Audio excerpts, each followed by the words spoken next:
بسم الله الرحمن الرحيم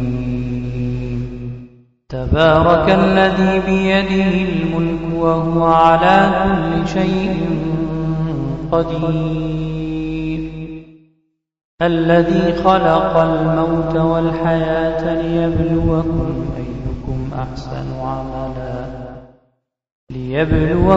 أيكم أحسن عملا وهو العزيز الغفور. نہ اس کا کوئی بیٹا نہ اس کی کوئی بیٹی، نہ وہ جنا گیا نہ اس نے کوئی جنا. ایک قسم تو یہ ہوئی شرک فی الذات کی.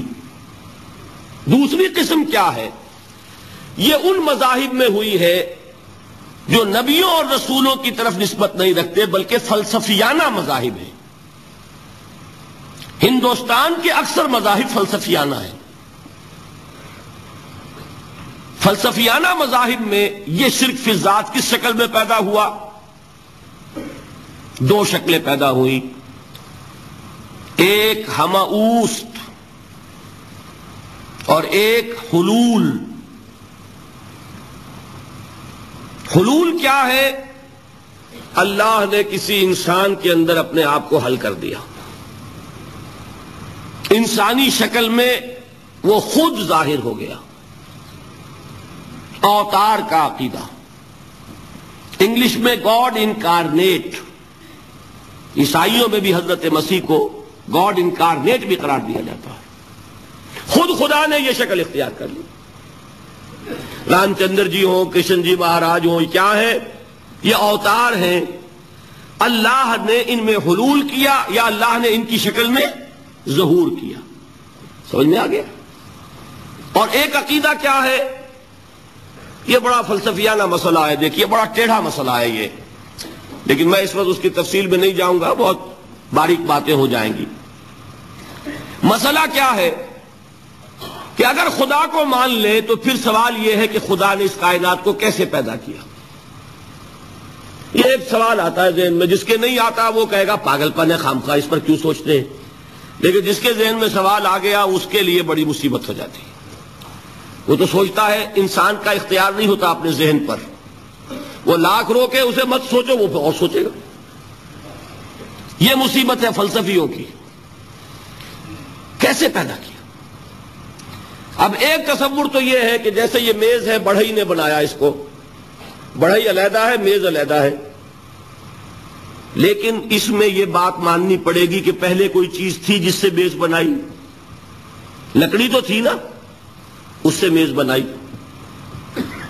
لہذا ہندوؤں میں ایک عقیدہ یہ ہے کہ خدا بھی قدیم، مادہ بھی قدیم.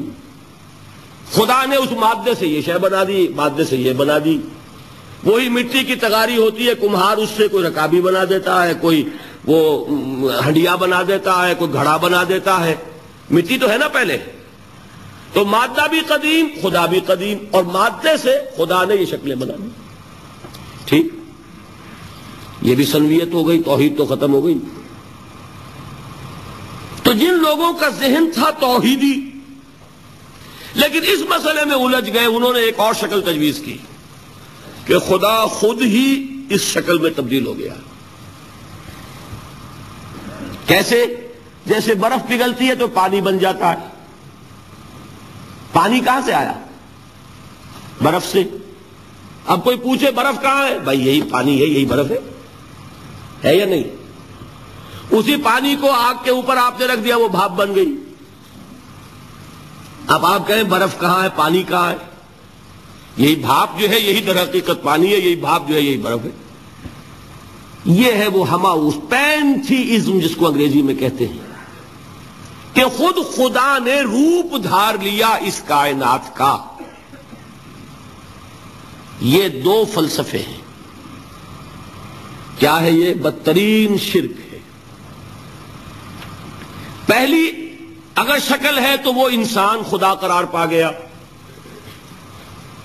جس کو اوتار مانا وہ خدا ہو گیا کہ نہیں؟ اور دوسری شکل میں تو ہر چیز ہی خدا ہے. یہ بھی خدا، یہ بھی خدا، پتھر بھی خدا، درخت بھی خدا، ہر چیز خدا. اس لیے کہ وہ برف پگھلی ہے تو پانی بنا ہے. وہ پانی چاہے زیر زمین آ رہا ہے، وہ پانی چاہے زمین کے اوپر دریا کی شکل میں آ رہا ہے یا زمین میں سوتے چل رہے ہیں، پانی تو وہی برف ہے جو پہاڑوں پر ہمالیہ پر پڑا ہوا ہے، وہی پگھل رہا ہے، یہ کچھ بن رہا ہے۔ یہ ہے شرک فی الذات کی دوسری قسم جو دنیا میں رہی، پینتھیزم اور انکارنیشن، یا حلول اور ہماوست۔ سمجھ میں آگے؟ اب میں ایک بات آپ سے عرض کروں گا، اللہ کا اس امت پر بہت بڑا فضل ہے جس کا آپ کو شکر ادا کرنا چاہیے۔ اس نوع کے شرک سے یہ امت 15ویں صدی شروع ہو جانے کے باوجود تاحال بحیثیت مجموعی محفوظ ہے۔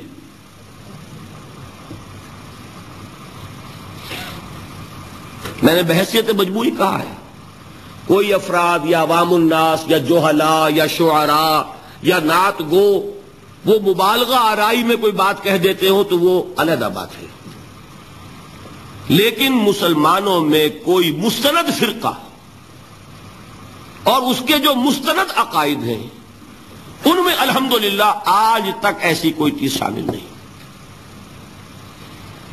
اس کا جب آپ تقابل کریں گے نا، آپ کا کیا خیال ہے عیسائیوں کو حضرت مسیح سے کتنی محبت تھی؟ اس کا تقابل کیجئے جو محبت مسلمانوں کو رہی حضور کے ساتھ۔ عیسائیوں کی محبت عشر عشیر نہیں بنے گی، اس محبت کے باوجود کہ ہمیں 10 گنا 100 گنا 1000 گنا زیادہ محبت ہے حضور کے ساتھ، لیکن دیکھیے کہ انہوں نے خدا کا بیٹا بنا دیا۔ یہاں کسی نے حضور کے بارے میں یہ بات آج تک کہی؟ یہ بہت بڑا کنٹراسٹ ہے نا۔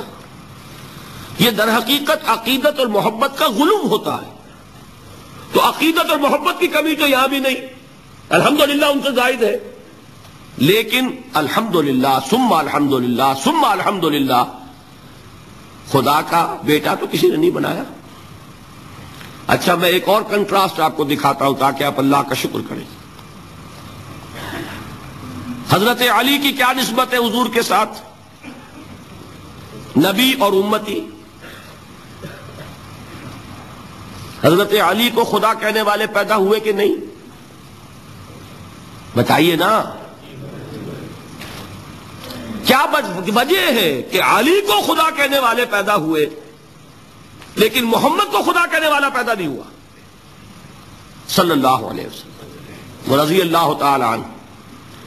بہت اہم بات ہے، غور کیجئے گا اس میں۔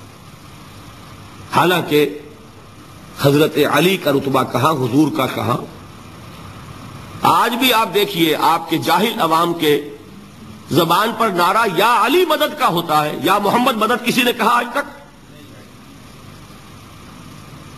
یہ یا محمد لکھنے کے کام آتا ہے صرف، وہ مسجد پہ لکھ دو تاکہ پتہ چل جائے یہ فلاں فرقے کی مسجد ہے، دوسرا خود ہی بھاگ جائے وہاں سے۔ یہ صرف کس کام کے لیے ہے؟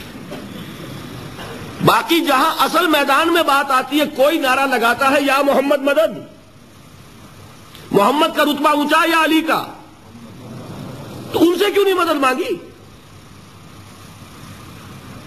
یہ سوالات آپ کے سامنے رکھ رہا ہوں میں۔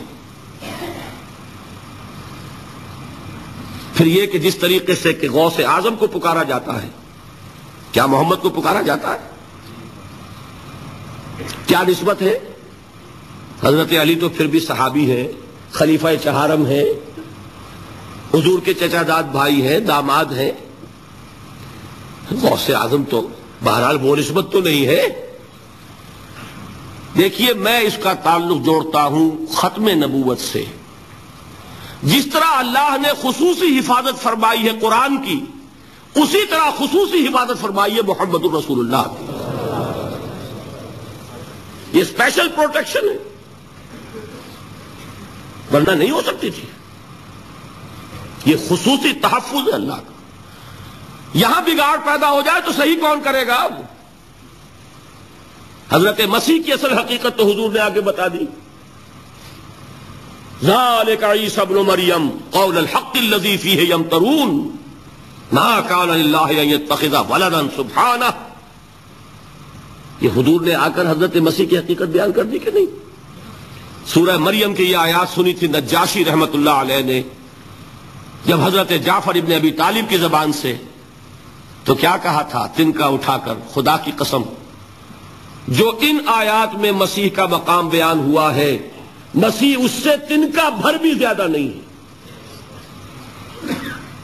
لیکن اگر محمد الرسول اللہ کو خدا کا بیٹا بنا دیا گیا ہوتا یا خدا بنا دیا گیا ہوتا تو کون آتا اس کی اصلاح کے لیے؟ جیسے قرآن مجید کا تحفظ ہے ایسے ہی محمد الرسول اللہ کا تحفظ ہے۔ اللہ اللہ اللہ اللہ اللہ اللہ اللہ اللہ اللہ اللہ اللہ اللہ اللہ